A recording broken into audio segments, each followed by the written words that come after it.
Bonjour à tous. Donc on va commencer par parler de la corticothérapie en néonatologie.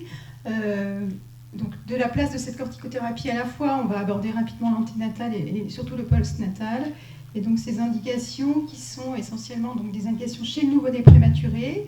Donc on verra tout d'abord l'indication dans les troubles hémodynamiques et puis dans une deuxième partie les indications à visée de pulmonaire, donc rapidement la corticothérapie en anténatale, quelles sont les questions qu'on peut encore aujourd'hui se poser, et la corticothérapie dans le traitement de la dysplasie bronchopulmonaire, où là on tentera un petit peu de faire le point sur cette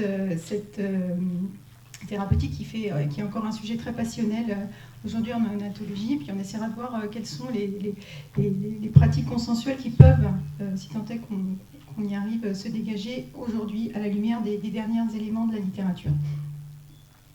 Donc sur le plan hémodynamique, le nouveau-né prématuré peut être considéré comme en situation d'insuffisance surrénale, en tout cas c'est un risque, du fait de l'immaturité de la glande surrénale et des enzymes qui vont aboutir à la production du cortisol. Il y a aussi une immaturité de l'axe hypothalamo-surrénalien qui est liée en fait à une inhibition de cet axe par le cortisol maternel. Donc cette situation en termes de physiopathologie, elle se traduit dans les pratiques cliniques par ici une évaluation de l'efficacité en fait d'un traitement par hémisuccinate donné sur une population de nouveau-nés prématurés. Donc ça, ici, vous avez en donné les tensions artérielles et on voit que au moment de l'administration de l'hémisuccinate, dans les 2 heures et dans les 4 heures après, on a une augmentation significative de la pression artérielle de ces enfants qui étaient en situation d'échec de traitement avec une hypotension réfractaire puisqu'ils étaient déjà sous traitement avec des inotropes. Donc ces éléments ont été confirmés par d'autres études et ont fait l'objet d'une méta-analyse. La dernière donc, sur ce sujet date de 2011. Et là, vous voyez l'item échec de traitement hémodynamique. Et on voit que dans le groupe qui va recevoir des corticoïdes par rapport au placebo, il y a une diminution du risque d'échec de traitement. Et donc sur ces données-là, qui sont relativement peu nombreuses en termes de nombre de patients traités,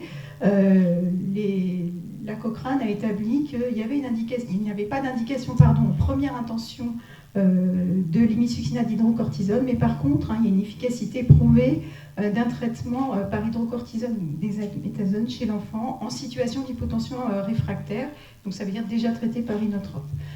Sur ces éléments-là, il n'y avait pas d'effet délétère rapporté à court terme, mais comme toujours, la prudence fait que ces données ont été jugées insuffisantes pour le recommander en routine. Dans les pratiques de service, c'est quand même maintenant un traitement qui est bien validé. Donc le traitement par hydrocortisone chez le nouveau-né prématuré en situation d'hypotension réfractaire. Donc là, à titre d'exemple, je vous ai présenté le protocole de notre service.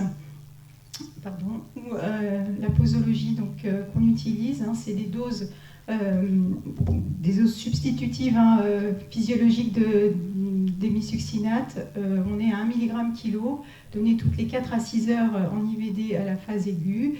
Et souvent, on a besoin de 2-3 jours pour arrêter le traitement en diminuant progressivement l'intervalle des doses. Donc ça, c'est ce qui fait assez consensus sur le traitement à visée hémodynamique. On va passer maintenant au traitement à visée pulmonaire. Et là, c'est un sujet qui est passionnel encore aujourd'hui. Et si on veut résumer rapidement l'histoire, on est passé de l'ère d'un triomphe avec l'avènement de la bêtaméthasone donnée en anténatal à visée maturative, qui est enchaîné avec l'engouement qu'on a eu pour un traitement par dexaméthasone chez le nouveau-né en postnatal, pour améliorer et réduire la dysplasie bronchopulmonaire, jusqu'aux constatations qu'on a faites des effets neurologiques délétères de la dexaméthasone quand on a évalué à distance le devenir de ces enfants. Donc pour certains, on est passé d'un triomphe à une tragédie, et donc ce qui fait dire pour certains que les corticoïdes en postnatal a été une des plus grandes catastrophes en néonatologie de la fin des années 80-90. 90. Alors, le bénéfice anténatal, il a été décrit par Liggins à la fin des années 60. Donc, on va pas passer trop de temps dessus. Donc, l'efficacité, elle a été bien validée avant 34 semaines. Elle permet de réduire la maladie des membres myélines. Elle ne permet pas, et ça n'a jamais été montré, donc elle ne permet pas de réduire le taux de dysplasie bronchopulmonaire. Par contre, elle a des effets sur d'autres organes en termes de réduction des hémorragies intraventriculaires, réduction des entérocolites ulcéro-nécrosantes, tout ça aboutissant à un effet quand même très bénéfique en termes de réduction de la mortalité néonatale chez cette population des moins de 34 semaines. Après 34 semaines, sur les données qu'on avait donc en 2006, il n'a jamais été démontré qu'il y avait un bénéfice à cette corticothérapie anténatale. Donc, cette corticothérapie anténatale, elle n'est pas du tout remise en question. On peut considérer que c'est un des progrès les plus importants en périnatalité qui a été fait, mais il y a quand même des questions qui continuent à se poser. Et récemment, il y a 2 études importantes qui ont posé 2 questions. D'une part, réellement, n'y a-t-il pas un bénéfice au-delà de 34 semaines ? Et 2, quelle est la posologie optimale qu'on pourrait proposer ? Est-ce qu'on pourrait remettre en question la posologie ? Donc le bénéfice au-delà de 34 semaines, pourquoi c'est important de s'intéresser à cette population ? C'est une population qui est extrêmement nombreuse, puisque ça représente à peu près 3/4 des enfants qui vont naître prématurément, et à peu près 12% des naissances. Donc, ça a été une question récemment reposée, et pour cela, il y a une étude qui a été designée spécifiquement dans cette population d'intérêt. Donc, c'est une grande étude randomisée contrôlée des femmes traitées entre 34 et 36 semaines. Et vous voyez que dans le groupe qui a été traité en anténatal par bêta-méthasone, on a une réduction une amélioration en fait du devenir respiratoire, avec une réduction du support respiratoire qui a été nécessaire au cours des 3 premiers jours de vie, notamment en termes de réduction de la CPAP. Il y a une réduction aussi de la dysplasie bronchopulmonaire, il y a une réduction du recours aux surfactants, donc des éléments en faveur de cette corticothérapie. Cependant, l'incidence de ces événements est relativement faible, et donc malgré le fait que la corticothérapie anténatale semble montrer un bénéfice sur cette population d'après 34 semaines, il faut quand même regarder en parallèle les conséquences que ça implique par rapport au traitement. Donc ça, c'est ce qui est figuré ici, c'est en fait le nombre de patients à traiter par rapport au terme pour ici éviter un traitement par surfactant. Et vous voyez qu'à 34 semaines, on a besoin de traiter environ 50 femmes pour éviter un traitement par surfactant, et qu'à 35 semaines, on a besoin de traiter 120 femmes pour éviter un traitement en surfactant, en sachant que ces enfants qui vont avoir besoin d'un surfactant, globalement, sont des enfants qui ont un excellent pronostic sur le plan respiratoire. Donc, du coup, les éléments à intégrer pour proposer une extension de la corticothérapie au-delà de 34 semaines sont complexes, et chaque équipe un petit peu s'approprie ce bénéfice, et souvent les équipes obstétricales vont proposer une attitude un peu prudente en proposant de réserver cette corticothérapie après 34 semaines pour les termes près de 34 semaines ou pour les situations à risque de détresse respiratoire comme les césariennes avant travail ou le diabète maternel ou les retards de croissance intra-utérin. Il faut rappeler quand même que l'axe d'amélioration de ces situations, c'est quand même la prévention, et rappeler que l'importance d'éviter toutes les césariennes qui peuvent être faites avant 39 semaines en dehors des situations d'urgence ou situations médicales nécessaires. Pardon. L'autre axe d'évaluation en fait, des pratiques de la corticothérapie anténatale, c'est la dose. Depuis le bénéfice montré par Liggins, on n'a pas réévalué en fait, la dose efficacité. On a même eu certaines inquiétudes à la fin des années au début des années 2000, puisque sur les femmes qui recevaient de façon itérative les doses anténatales de corticoïdes, on avait montré qu'il y avait un effet délétère en termes de réduction de la croissance cérébrale. Donc maintenant, les les recommandations sont de faire une, voire au maximum deux cures de corticoïdes en anténatal. Et donc cette étude-là se propose de remettre en question la posologie, en proposant une étude randomisée contrôlée qui va évaluer une injection versus 2 injections pour l'efficacité de la corticothérapie anténatale. Donc ça, c'est une étude en cours, donc je ne donnerai pas les résultats, mais qui peut peut-être faire changer les pratiques. Donc voilà pour la corticothérapie anténatale. Maintenant, on va aborder la corticothérapie postnatale dans le traitement de la dysplasie bronchopulmonaire. Alors, vous vous rappelez ce que c'est que la dysplasie bronchopulmonaire historiquement.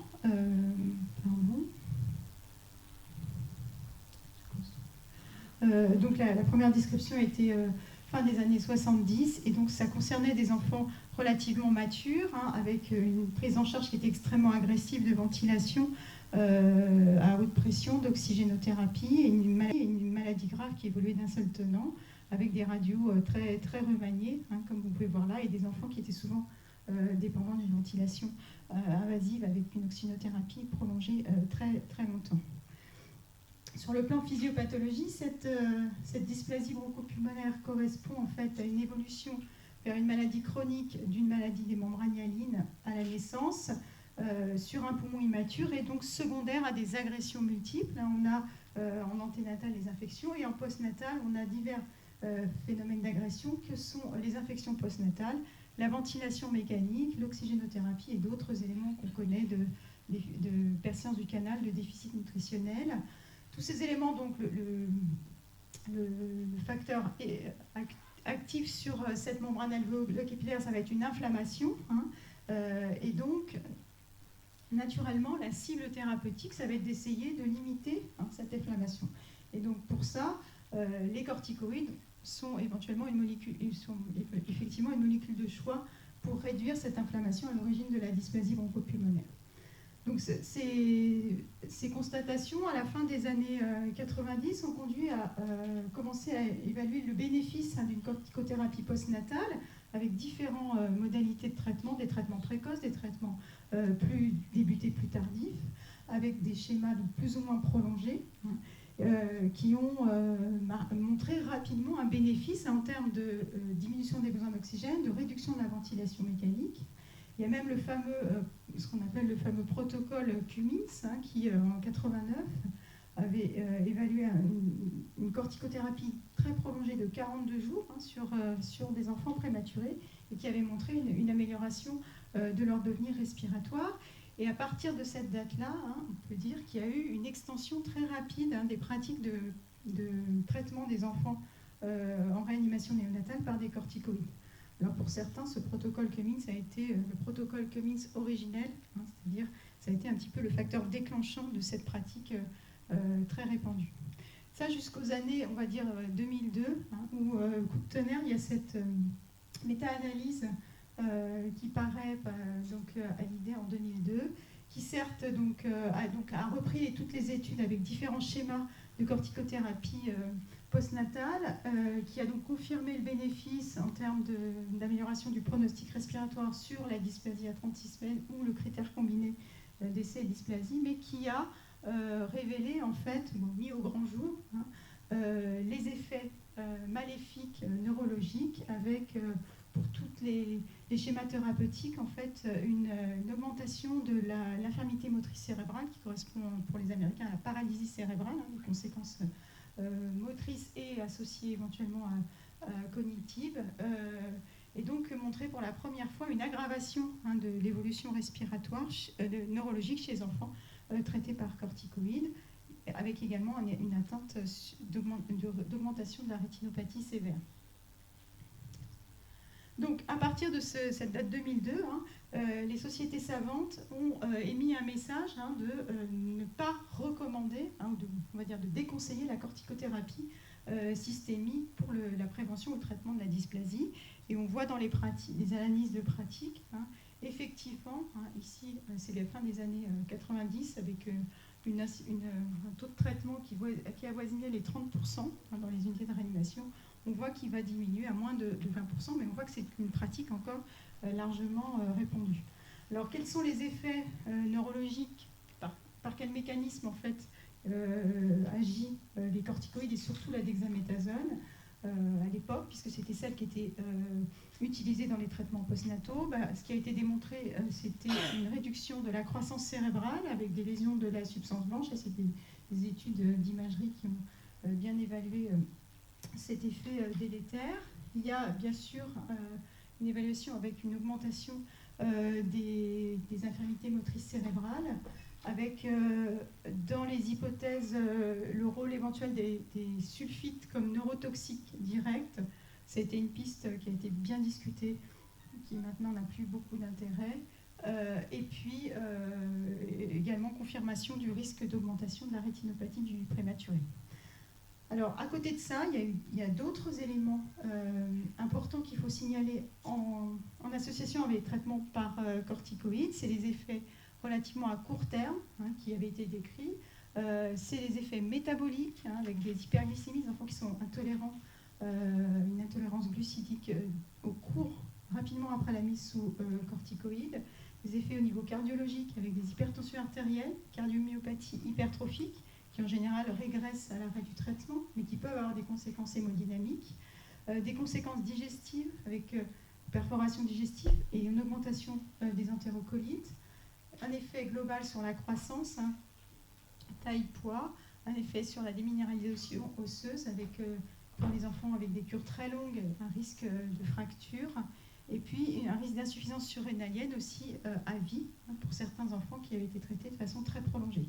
Et puis le comble, finalement, c'est le retentissement sur le développement pulmonaire, parce que ces corticoïdes postnatales, ces cures, vont altérer en fait le phénomène physiologique de croissance pulmonaire avec l'alvéolarisation qui va être modifiée. Et donc finalement, sur un projet, sur une évolution à moyen et long terme, on peut penser que cette corticothérapie postnatale grève le pronostic respiratoire. Alors, il y a eu plusieurs méta-analyses intermédiaires jusqu'à aujourd'hui qui ont évalué toujours le bénéfice respiratoire, que ce soit les cures précoces avec un traitement dit préventif ou les cures tardives avec plutôt un traitement curatif. Donc ça, le bénéfice en termes respiratoires est bien établi, et puis confirmation du rôle délétère sur le développement neurologique. Alors, ce qui est intéressant sur cette méta-analyse-là, c'est qu'on voit ici, alors peut-être que vous ne voyez pas bien, ici c'est l'item paralysie cérébrale, donc infirmité motrice cérébrale. On voit donc que dans le groupe corticoïde, on a une augmentation en fait, du risque de la paralysie cérébrale. Et quand on prend le critère combiné décès ou paralysie cérébrale, on n'a plus de significativité de cette différence. En fait, ce qui veut dire, c'est que les corticoïdes augmentent le risque de paralysie cérébrale, mais comme en parallèle, ils réduisent le risque de décès, le critère combiné décès ou paralysie cérébrale n'est plus différent entre les deux groupes. Donc, le maléfice sur la paralysie cérébrale est contrebalancé par le bénéfice sur la réduction des décès. Alors, c'est cet aspect-là, en fait, qui a été évalué par Doyle et Hallyday en 2005. En fait, une notion importante quand on veut évaluer en fait, les conséquences de la corticothérapie sur la dysplasie bronchopulmonaire, c'est de savoir aussi quelles sont les conséquences propres de l'évolution des enfants avec une dysplasie bronchopulmonaire sévère. Donc la dysplasie en elle-même augmente la mortalité, augmente différents éléments du parcours respiratoire, mais un élément très important, c'est que cette dysplasie va également gréver le pronostic neurologique et qu'elle augmente le risque de paralysie cérébrale et le risque de séquelles neurologiques. Donc en fait, il y a un dilemme en disant oui, on ne peut pas mettre de corticoïdes parce qu'on va augmenter le risque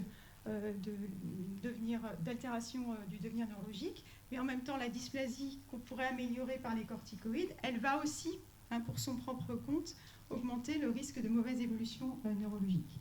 Donc, pour essayer d'évaluer un petit peu ce bénéfice-risque des corticoïdes il y a eu cette étude qui a repris donc, toutes les études randomisées contrôlées et qui a évalué l'effet des corticoïdes postnataux sur un critère combiné décès ou paralysie cérébrale rapporté en fait à l'incidence de la dysplasie bronchopulmonaire. Et en fait, ce qu'ils mettent en évidence, c'est que dans les situations où l'incidence de la dysplasie bronchopulmonaire est relativement faible, on a un effet délétère de la corticothérapie postnatale. S'il n'y a pas de dysplasie, si on met des corticoïdes, on va aggraver le pronostic neurologique. Par contre, à partir du moment où on a une incidence très élevée de la dysplasie bronchopulmonaire, le fait de mettre des corticoïdes va plutôt être un élément positif sur le critère de jugement décès ou paralysie cérébrale. Donc, tout ça pour introduire la notion qu'il y a probablement un bénéfice dans certaines populations très à risque de mettre en place une corticothérapie postnatale. Alors, dans quelle population on pourrait imaginer qu'on ait un bénéfice?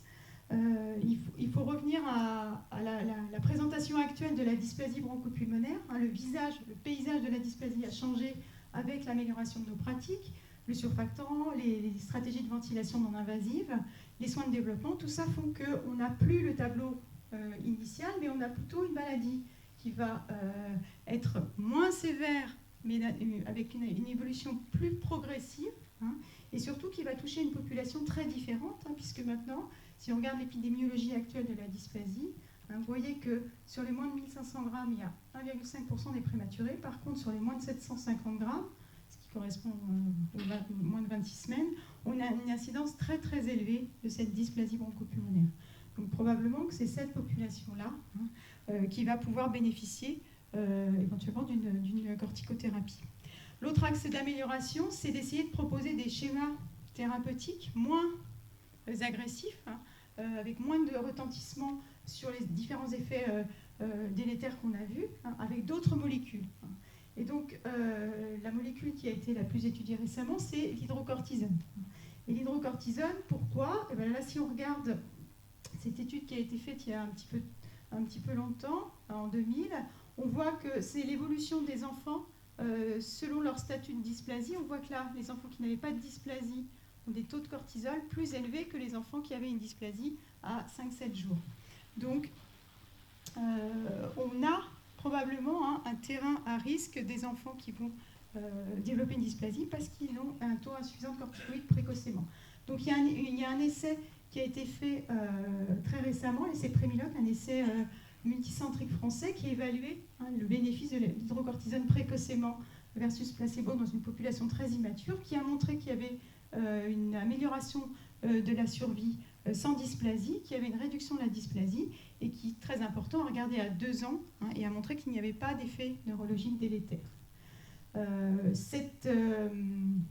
Ce bénéfice est confirmé par d'autres études, mais attention, on reste avec certainement des effets secondaires à prendre en compte, notamment une augmentation du risque de perforation digestive, une augmentation des sepsis dans ces populations traitées. L'hémisuccinate après 7 jours, rapidement, pas de bénéfice sur une étude récente. La corticothérapie inhalée, il y a eu un essai très récent qui n'a pas montré de bénéfice et surtout qui a montré à 2 ans une augmentation de la mortalité. Donc ça ne semble pas être une stratégie possible, enfin en tout cas avec les données actuelles. Et pour finir, voilà un petit peu une synthèse à la fois des données récentes et des recommandations de la Cochrane 2017 et des recommandations françaises de l'ARS en 2010. Pour ce qui concerne la corticothérapie postnatale, en traitement préventif, donc un traitement précoce, après 28 semaines, dans une population où le risque de dysplasie bronchopulmonaire est faible, pas d'indication. Dans la population la plus immature, les moins de 28 semaines, elle est possible sur les arguments notamment de Premiloc, mais il y a toujours cette discussion balance bénéfice-risque. Là, on a une augmentation des perforations digestives, on a une augmentation des risques infectieux. Et en tout cas, si on la débute, un schéma débuté précocement, puisqu'on a vu qu'après J8, ce n'est pas efficace, avec de l'hémisuccinate pour un temps 10 à 15 jours, avec une décroissance progressive. Pour le traitement curatif, c'est-à-dire avec des signes d'évolution, de mauvaise évolution respiratoire et de signes de gravité, Avant J21, pas conseillé parce que une période assez précoce dans l'évolution neurologique, donc pas conseillé. Après J21, possible. Il faut toujours informer les parents de la balance bénéfice-risque, donc il faut avoir leur acceptation, et toujours choisir un schéma le plus court possible, avec des doses cumulées les moins importantes possibles, et avec un objectif court, c'est-à-dire l'objectif, ça va être d'extuber les enfants et de les rendre autonomes, enfin de les rendre en ventilation non invasive et de ne pas proposer de cure prolongée. Et la molécule possible, inhalébunésonide, on n'a pas beaucoup d'éléments dans la littérature, mais c'est une alternative possible. Et puis, en termes de corticoïdes systémiques, de la bêta-méthazone ou de l'imisuccinate. Voilà, donc au final, les corticoïdes, ça reste très débattu. Il y a des éléments qui quand même laissent à penser qu'il y aurait une place pour certaines populations très à risque de dysplasie bronchopulmonaire, mais la difficulté, c'est de trouver le bon équilibre. Je vous remercie. Merci Juliana, donc je te propose d'enchaîner avec les stratégies moins invasives, l'installation de surfactants, puis on fera la discussion du coup. Alors, c'est moi qui commande ou...